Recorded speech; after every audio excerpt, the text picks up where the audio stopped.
बिस्मिल्लाहिर्रहमानिर्रहीम। अस्सलामुअलैकुम स्टूडेंट्स, कैसे हैं आप सब लोग।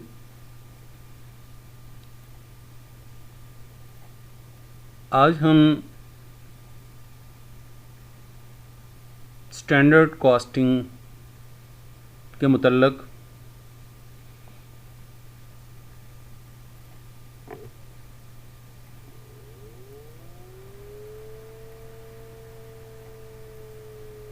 डायरेक्ट लेबर वेरिएंस की एग्जाम्पल को सॉल्व करते हैं। लास्ट लेक्चर के अंदर हमने डायरेक्ट मटेरियल जो वेरिएंस है उसको एनालिसिस किया था। हमने लास्ट लेक्चर्स के अंदर डिस्कस किया था कि 3 किस्म के जो स्टैंडर्ड जो हैं वो सेट किए जाते हैं, डायरेक्ट लेबर, डायरेक्ट मटेरियल और डायरेक्ट जो वेरिएबल फैक्ट्री ओवरहेड है उसके मतलब। मटेरियल वेरिएंस के मतलब हमने लास्ट सेशन के अंदर डिस्कस कर लिया था, आपको याद होगा, जिसमें हमने एग्जांपल ली थी ग्लेशियर्स पीक आउटफिटर्स के मतलब, जिसमें हमने पढ़ा था कि एक 0.1 kg जो है 5 रुपये पर kg के हिसाब से जो है वो फाइबर फिल्स जो है एक पार्का को बनाने के लिए चाहिए।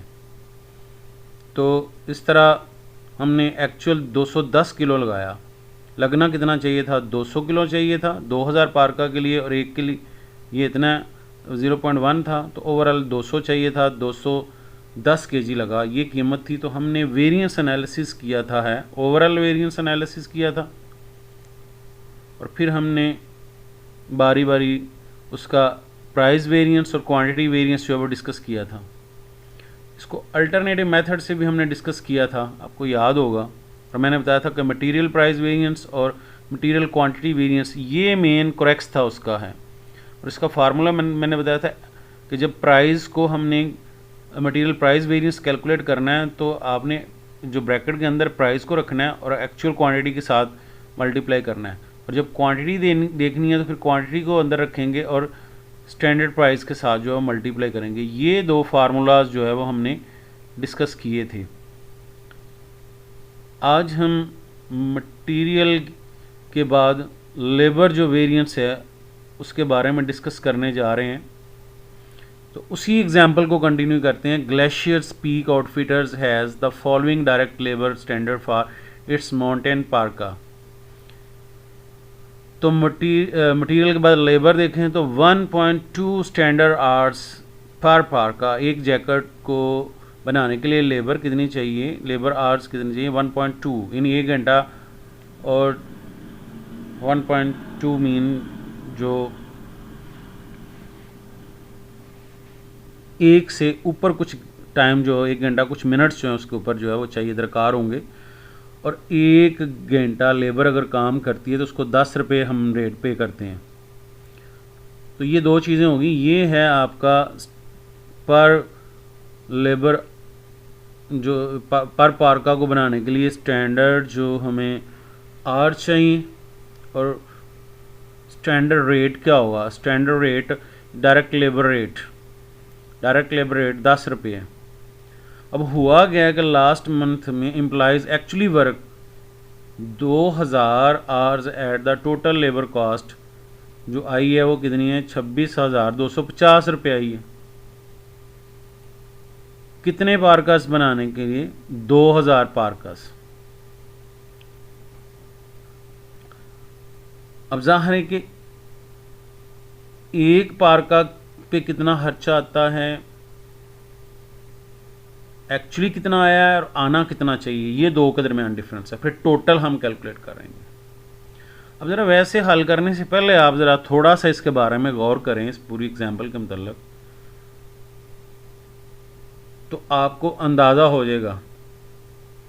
ज़ाहिर है कि पार्कास जैकेट्स कितनी बनानी है हमें, 2000, तो 2000 जैकेट्स, तो एक जैकेट को पर पार्का मीन कि एक जैकेट को बनाने के लिए हमें आवर्स कितने चाहिए, इतने।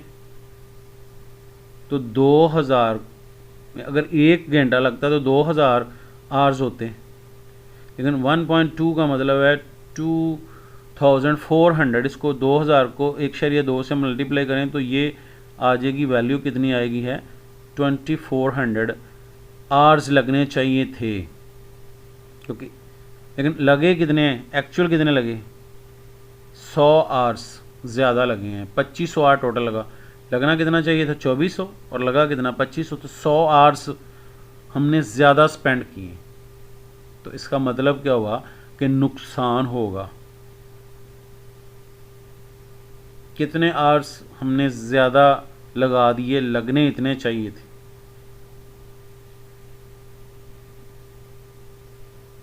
अब दूसरी तरफ देखें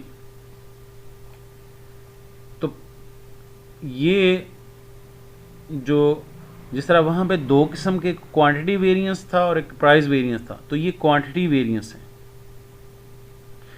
अब प्राइस वेरिएंस को एनालिसिस करें।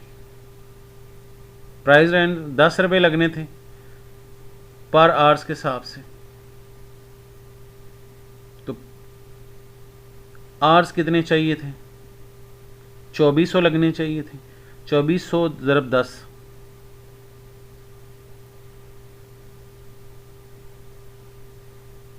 अब 24,000 रुपया जो है वो खर्चा आना चाहिए थे, लेकिन एक्चुअल खर्चा कितना आया 26,250।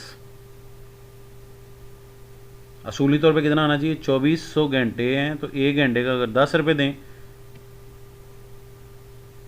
तो उस हिसाब से 24,000 आना चाहिए। तो 26,000 रुपया जो है वो 26,250। इसका मतलब ये हुआ कि ओवरऑल डिफरेंस कितना आ गया, ये चेक करेंगे हम। और दूसरा स्टैंडर्ड्स जो कॉस्ट है वो कितनी आनी चाहिए थी। तो सबसे पहले मैं ओवरऑल फ़र्क कितना है, यानी जो हमारा एस्टीमेट लगाया था हमने, मीन के हमने चाहिए था, स्टैंडर्ड रखा था हमने कि इतना आना चाहिए, हमने फिक्स कर दिया कि इतना आना चाहिए और यही कंट्रोल करना था।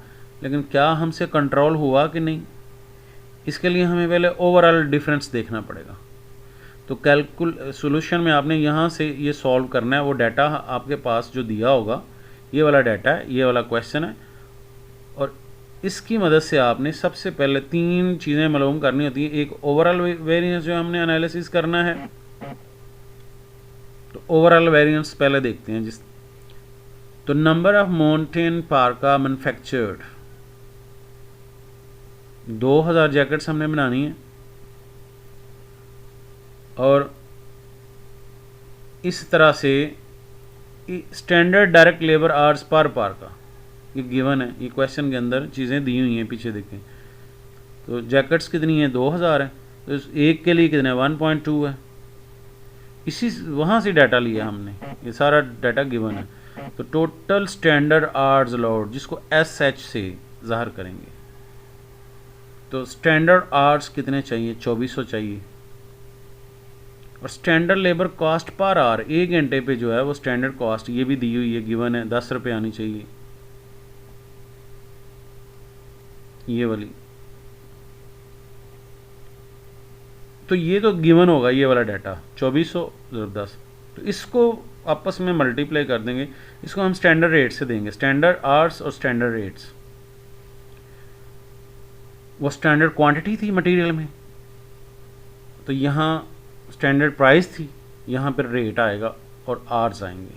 बस फ़र्क ये है, बाकी सारा क्वेश्चन वैसा ही है।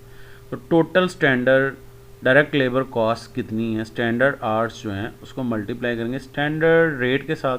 तो 2400 ज़रब 10, 24,000 रुपये आना चाहिए था असूली तौर पे, लेकिन एक्चुअल डायरेक्ट जो कॉस्ट है ये भी दी हुई है क्वेश्चन के अंदर, जो है वो आपको दी हुई है।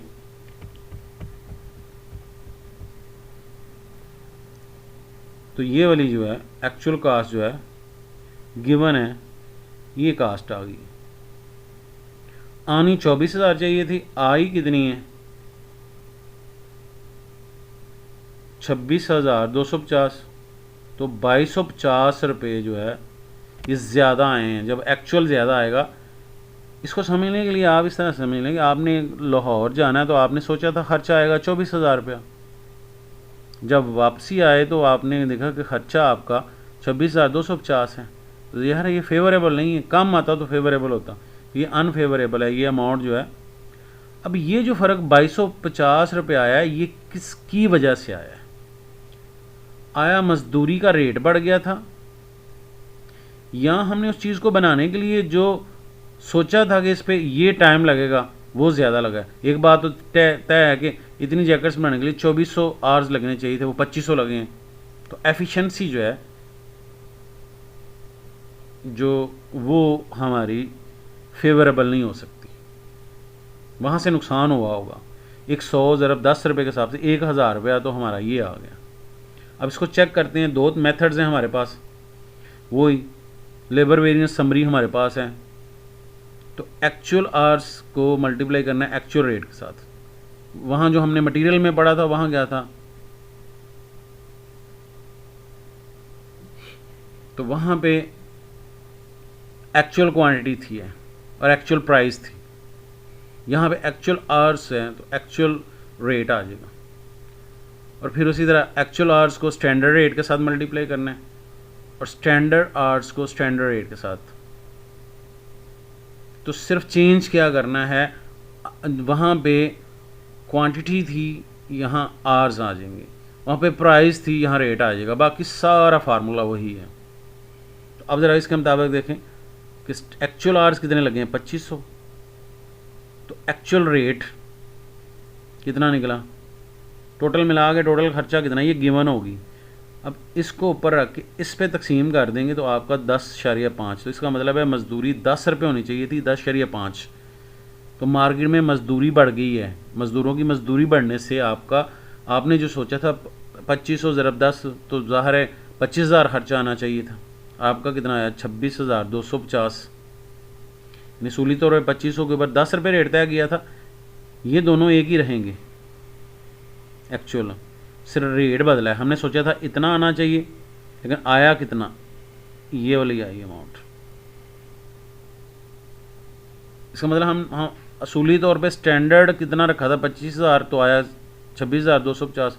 वो मजदूरी, ये 50 पैसे का फ़र्क है जो इसकी वजह से आया होगा। तो 50 पैसे कीमत हमें ज़्यादा देनी पड़ी। तो रेट वेरिएंस कितना आ गया, 1250। वहाँ प्राइस था मटेरियल के अंदर, यहाँ रेट वेरिएंस आ जाएगा। वहाँ क्वांटिटी वेरिएंस है, यहाँ एफिशिएंसी वेरिएंस आ जाएगा। अब ये तो सेम रहेगा। अब एक्चुअल आवर्स और स्टैंडर्ड रेट, यहाँ पे स्टैंडर्ड आवर्स को स्टैंडर्ड रेट से मल्टीप्लाएंगे। हमने स्टैंडर्ड रखा था 2400 घंटे लगना चाहिए, 10 के हिसाब से 24,000 आना चाहिए, 100 ज़्यादा लग गए। तो ये दोनों का फ़र्क जो है वो देख लें, 1000 रुपया हमारा अनफेवरेबल है। यहाँ से हमें नुकसान हुआ है कि हमारा टाइम भी ज़्यादा स्पेंड हुआ है और ऊपर से हमारी मजदूरी भी बढ़ गई है। तो दोनों चीज़ें अनफेवरेबल हैं हमारे लिए। इस चीज़ को अल्टरनेटिव बाकी ये वाला कैलकुलेट कैसे किया, ये 2400 वहाँ हमने पहले कैलकुलेट कर लिया ओवरऑल, फिर भी एक दफ़ा फिर देख लेते हैं। ये है कैलकुलेशन 1.5 जो पहले हम कैलकुलेट कर सकते हैं, ज़रब 2000, तो 2400 आवर्स लगने चाहिए थे। और ये वाला रेट कैसे निकाला है, इसको ऊपर रखे 2500 पे तकसीम किया तो ये रेट आ गया। अब हम alternative methods, labour variance using the factored equation के ज़रिए, तो लेबर रेट वेरिएंस और दूसरा एफिशिएंसी वेरिएंस निकालना है। तो मैंने जिस तरह बताया वहाँ पे जो मटेरियल प्राइस वेरिएंस था, तो यहाँ लेबर रेट आ जाएगा। तो रेट आ गया तो फार्मूला क्या है, एक्चुअल, ये वाली जो चीज़ है ना, ये वाली दोनों चीज़ें, ये वाली बेसिकली यही फ़र्क है। ये वाला actual hours, actual rate, actual or, standard rate, इसी से लिया है। तो फार्मूला जो है, चूँकि रेट मालूम करना है तो रेट को अंदर रखेंगे, तो actual rate minus standard rate. तो एक्चुअल आवर्स के साथ हमने उसको मल्टीप्लाई कर देना है। तो एक्चुअल क्वांटिटी यहाँ आवर्स आ जाएंगे। तो एक्चुअल आवर्स कितने हैं, 2500 हैं। तो एक्चुअल रेट 10 है। तो स्टैंडर्ड रेट कितना था, ये एक्चुअल रेट 10.5 और एक्चुअल ये, तो 50 पैसे का नुकसान हुआ। तो 2500 घंटों का नुकसान 1250 रुपये अनफेवरेबल है। और ऊपर से क्या हुआ कि हमने घंटे भी 100 ज़्यादा लगा दिए। वो फार्मूला क्या है कि जब आपने एफिशिएंसी मालूम करनी है, यानी आवर्स वेरिएंस मालूम करने हैं, तो actual or standard hours, actual or 100 रुपये इजाफी है, 100 ज़्यादा आवर्स लगे हैं, तो 1 घंटे का नुकसान कितना हुआ 10 रुपये, तो 100 घंटों का नुकसान कितना हो गया 1000। तो 1000 रुपये ये अनफेवरेबल आ गया, और ऊपर से हमें जो कीमत भी ज़्यादा अदा करनी पड़ी है। तो ओवरऑल इन दोनों को जमा करें तो वो कितना आना चाहिए इस ओवरऑल फ़र्क के बराबर 2250। तो 1000 जमा ये 1250, तो 2250 आ जाएगा। तो ये नुकसान जो हुआ है 2250 रुपये, इसका ज़िम्मेदार कौन है? रिस्पॉन्सिबिलिटी ऑफ लेबर वेरियंस की किसकी होती है? Production manager are usually held accountable for labour variance because they can influence rate. बाहर से नहीं, ये अंदर का मामला होता है, फैक्ट्री के अंदर है। तो production manager mix of all skill level assign to work task, level of employ motivations पे ख्याल रखना है, क्वालिटी ऑफ प्रोडक्शन सुपरविजन का, quality of training and provided, ये सारा काम किसका है? प्रोडक्शन मैनेजर की जिम्मेदारी है। इसी की मतलब आपकी बुक में क्वेश्चन है, जो आपकी बुक है उसमें क्वेश्चन दिया हुआ है, वो आपने इसको सॉल्व करना है। ये क्वेश्चन नंबर है 6.7। तो 6.7 जो है मेरे पास जो है वो 606 पेज है, उसके ऊपर दिया हुआ है, वो सॉल्व करना है आपने।